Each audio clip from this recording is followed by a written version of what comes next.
So here we have the Whale system control panel. This is typically known as the iVan control panel. It features a touchscreen panel here, a physical button just here, and then we have some sensors. This one on the left is a temperature sensor, the one on the right a light sensor. And this allows us to control our heating and hot water systems both on electricity or via gas. Now in this video I'm going to teach you how to control the basic operations to turn on your heating and hot water. For more detailed information or operating instructions, please refer to the manuals or documents that are supplied with your vehicle. So to start, we have of course on the main screen here two big buttons, and then we have a series of information down here. Well, these bottom two are buttons as well. To use the system, press the pump button so it says pump ready, and then down in the bottom corner here you can see the information of your leisure battery voltage and also the current draw on your mains electricity supply. So as mentioned, this system can use either gas or mains electric. So let's first look at the hot water, and I press the hot water button and you are greeted with these options. These are the standard operation buttons here. These are the boost options. Now boost is essentially going to try and get the water as hot as possible in whichever time you have set in the timed boost. So let's talk about these ones here first. So as you can see, off is the currently selected option. It's highlighted in green.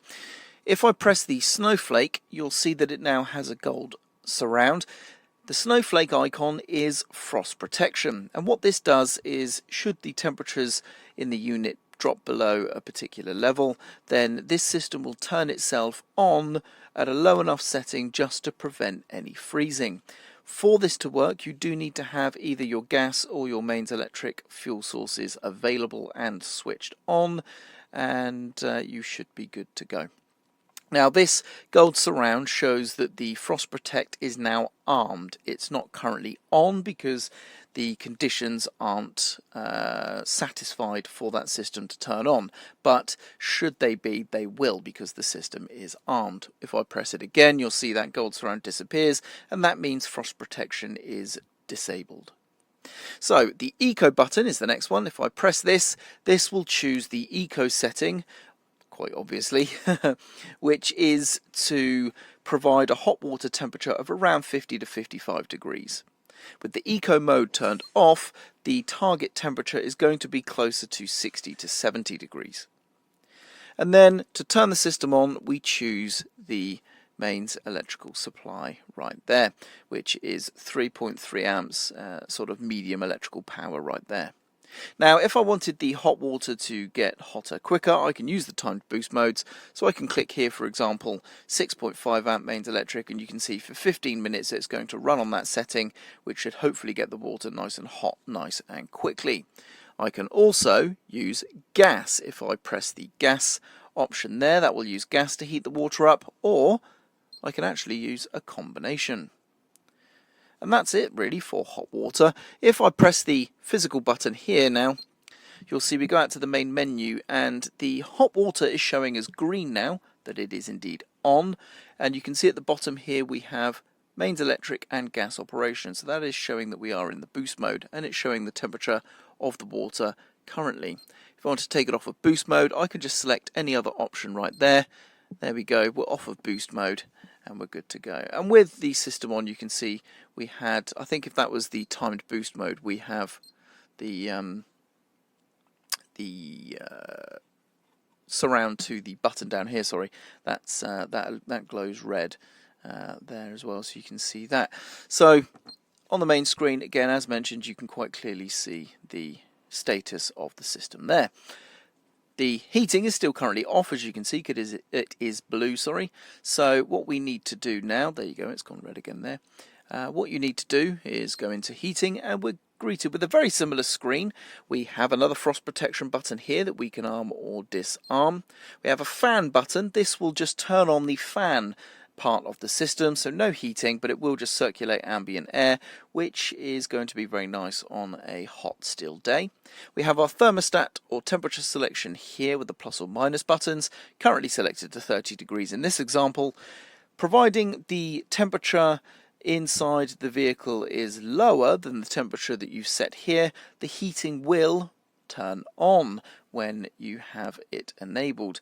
Otherwise, should the van actually be hotter than the temperature you're selecting here, even if you turn on the heating system, it will not actually physically turn on to provide any heat. So we have options of different electrical powers or intensities just there down the side. So for example, that would be low power electric. And we also have gas operation if we so wish. We just press the gas button here and we would now operate on gas. You will find that the higher the electrical intensity, the noisier the system can be, especially when trying to warm up. So if you do want the quietest operation, set the lowest electrical power, but bear in mind it may struggle to reach the warmer temperatures. And that's it really, and again, as you can see, if we go out to the main screen, it is reflected here that we are running the heating on low power, and as you can see, the temperature currently is reading 24 degrees C inside. That water temperature is rising nicely right there. Now what I'm going to do is I'm going to just try something quickly here. I'm going to put the boost mode onto electric and take gas off. I wanted to see if the red is applicable to gas. Yes, so that looks to me to be applicable to gas operation. So if gas is operating, you get the red light. If mains electric is operating your systems, you lose the red light on the surround just there. It's not applicable to boost as I thought it was previously. And that's it essentially. That is the very, very basics of the system. To turn things off, all you're going to do is press the off button on whichever system you wish to turn off. In this case, I'm going to turn both off. There we go. And we're now back to the main screen. You can hold down the push button here to access some settings.